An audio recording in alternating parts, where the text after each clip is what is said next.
Direct selling industry का future क्या है, इस बिजनेस की सच्चाई क्या है, लोग इस बिजनेस के बारे में बताने से क्यों कतराते हैं, लोग इस बिजनेस में काम करना क्यों नहीं चाहते हैं, क्यों डायरेक्ट सेलिंग बिजनेस में इतनी नेगेटिविटी है, क्या है इसकी वजह।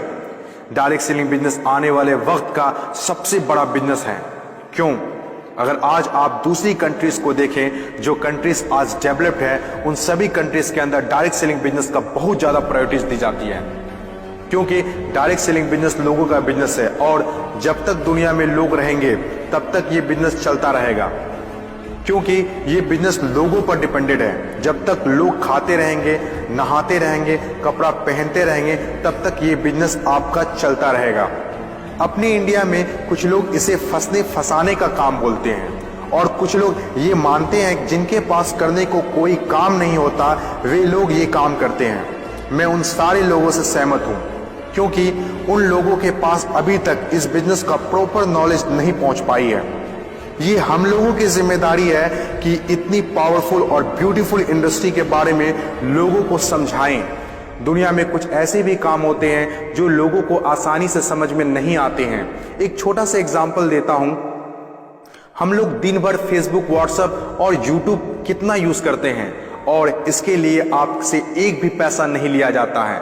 तो जरा सोचिए उनकी कमाई कैसे होती होगी, जबकि फेसबुक दुनिया के टॉप 10 बिजनेस में आता है कमाई के मामले में। कुछ लोग सोचते हैं अगर फेसबुक जब हमसे पैसा नहीं लेता है तो कमाता कैसे होगा। कुछ लोग सोचते हैं पता नहीं कमाता भी होगा कि नहीं। कुछ लोग कहते हैं जो डाटा हम लोग यूज करते हैं उससे कमाता है। डाटा का पैसा सिम वाले को जाता है, जिसका सिम हम लोग यूज करते हैं, चाहे वो एयरटेल हो या जियो हो। ना तो जानते हैं और ना ही जानना चाहते हैं कि कमाई आखिर कैसे होती है। दोस्तों, सबसे पहले आपके लिए ये जानना जरूरी है कि कोई भी इंडस्ट्री कैसे चलती है और कैसे बनती है। किसी भी नई इंडस्ट्री को चलने के लिए 4 फेज से गुजरना होता है। पहला जो फेज होता है वो होता है नेगेटिव फेज, और आज direct selling industry negative phase में है। ये फेज हर नई इंडस्ट्री को झेलना ही पड़ता है। जब भी मार्केट में नया बिजनेस आता है तो लोग पहले उसे ठीक से समझ नहीं पाते हैं और अनदेखा कर देते हैं। जैसे बैंकिंग सेक्टर के साथ हुआ, इंश्योरेंस सेक्टर के साथ हुआ, टेलीकॉम इंडस्ट्री के साथ हुआ। पहले ना तो लोग बैंक में पैसा जमा करते थे और ना ही इंश्योरेंस लेते थे, क्योंकि इंडस्ट्री नई थी, लोग डरते थे, किसी पर भरोसा नहीं था। लेकिन आज देखिए, यही इंडस्ट्री है जिसके बिना किसी राज्यों की कल्पना करना असंभव है। जब नई नई प्लास्टिक इंडस्ट्री स्टार्ट हुआ तो 95% लोगों ने इनकार कर दिया, ये कहकर कि यह पॉसिबल नहीं है। लेकिन उस वक्त भी 5% लोगों को विश्वास था और आज वही 5% लोग दुनिया में आगे हैं। आज हर चीज प्लास्टिक का है, जग हो या बाल्टी, कुर्सी हो या टेबल, खिलौना हो या फ्रेम, यहाँ तक कि डोर भी अब प्लास्टिक के हैं, जो आज से 20 साल पहले किसी ने सोचा भी नहीं था। आज direct selling business negative phase में है, इसीलिए इतनी सारी नेगेटिविटी है। और जब ये पॉजिटिव फेज की तरफ बढ़ता जा रहा है, नेगेटिव फेज में होने के बावजूद भी इस इंडस्ट्री ने कई लोगों की जिंदगियां बदल दी। दूसरा जो किसी भी इंडस्ट्री को फेस करना होता है वो दूसरा फेज होता है पॉजिटिव फेज। ये वो टाइम होता है जब लोगों का इंडस्ट्री के ऊपर ट्रस्ट बढ़ने लगता है, क्योंकि वे आसपास में रिजल्ट देख रहे होते हैं। और जो लोग उस वक्त डायरेक्ट सेलिंग बिजनेस में दिलचस्पी नहीं दिखा रहे होते हैं, अनदेखा कर रहे होते हैं, वे रिजल्ट देखने के बाद दिलचस्पी लेने लगते हैं और आपका काफिला और बढ़ने लगता है, रिजल्ट और बढ़ने लगता है, दिलचस्पी और भी लोगों में बढ़ने लगती है। जैसे बैंकिंग इंडस्ट्री और इंश्योरेंस इंडस्ट्री के साथ हुआ था। बैंकिंग इंडस्ट्री का वैल्यू तब पता चला होगा लोगों को जब किसी का पैसा घर में सुरक्षित नहीं रहा होगा। इंश्योरेंस के वैल्यू तब लोगों को पता चला होगा जब किसी के एक्सीडेंट होने के बाद उसके घर वाले को पैसा मिला होगा। तीसरी जो किसी भी इंडस्ट्री का फेज होता है वो होता है ग्रोथ फेज।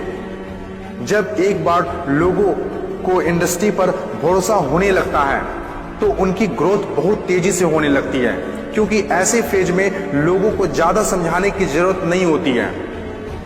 और जब तक कोई कंपनी ग्रोथ फेज में नहीं आती है तब तक लोग उसके साथ जुड़ना पसंद नहीं करते हैं और जैसे कंपनी ग्रोथ फेज में एंटर करती है तो लोग उसके साथ ऑटोमेटिक जुड़ना और काम करना स्टार्ट कर देते हैं। चौथी और आखिरी फेज, हर इंडस्ट्री को इससे गुजरना ही होता है, कंपटीशन फेज। हर एक इंडस्ट्री के अंदर एक वक्त ऐसा आता है जब कंपटीशन बढ़ने लगता है। इंडस्ट्री और कंपनीज की ग्रोथ को देखकर ज्यादातर लोग कंपनी के साथ जुड़ना और काम करना शुरू कर देते हैं। ज्यादातर लोग ज्यादा प्रॉफिट के चक्कर में कंपटीशन होने लगता है, फिर चाहे कोई सेक्टर हो, बैंकिंग सेक्टर हो, टेलीकॉम सेक्टर हो या ऑनलाइन शॉपिंग हो। आज के टाइम पर हर सेक्टर में हाई लेवल कंपटीशन है। ये टाइम हम सब के लिए बेस्ट टाइम है इस इंडस्ट्री को जानने के लिए, समझने के लिए और इसे करने के लिए। According to FICCI, direct selling industry का मार्केट साइज 6000 करोड़ आंका गया है। आज तक जितना हुआ है उसको देखते हुए फिक्की ने डिक्लेयर किया है कि डायरेक्ट सेलिंग बिजनेस 2020 से 25 तक 645 अरब तक की हो जाएगी। आपको इस बात को जानना बहुत जरूरी है कि अमेरिका, ऑस्ट्रेलिया, चीन, जापान, कोरिया और सिंगापुर जैसे बहुत बड़ी बड़ी डेवलप्ड कंट्रीज ने डायरेक्ट सेलिंग बिजनेस को बहुत हद तक अपना लिया है और वहां के सिटीजन भी बहुत जागरूक हैं। बदलाव के बिना तरक्की नहीं की जा सकती है और जो लोग अपने सोचने का तरीका नहीं बदल पाते हैं वे लोग अपनी जिंदगी में कुछ भी नहीं बदल पाते हैं। नोकिया, कोडेक जैसी बड़ी बड़ी कंपनियां चलाने वाले लोग भी अपने सोचने का तरीका नहीं बदल पाए, इसीलिए अपनी शानदार शुरुआत के बाद भी वो वक्त के साथ इतिहास के हिस्सा बन गए। इन तमाम बातों में से मैं एक बात बताना चाहता हूं, बदलाव ही प्रकृति का नियम है। बदलना तो तय है, जो वक्त से पहले बदल गया उनकी जिंदगी बदल गई और जिसे वक्त ने बदल दिया उनकी भी जिंदगी बदल गई। फर्क साफ है, अगर वक्त के साथ बदल गए तो ठीक, वरना वक्त ने बदला तो बहुत तकलीफ होगी।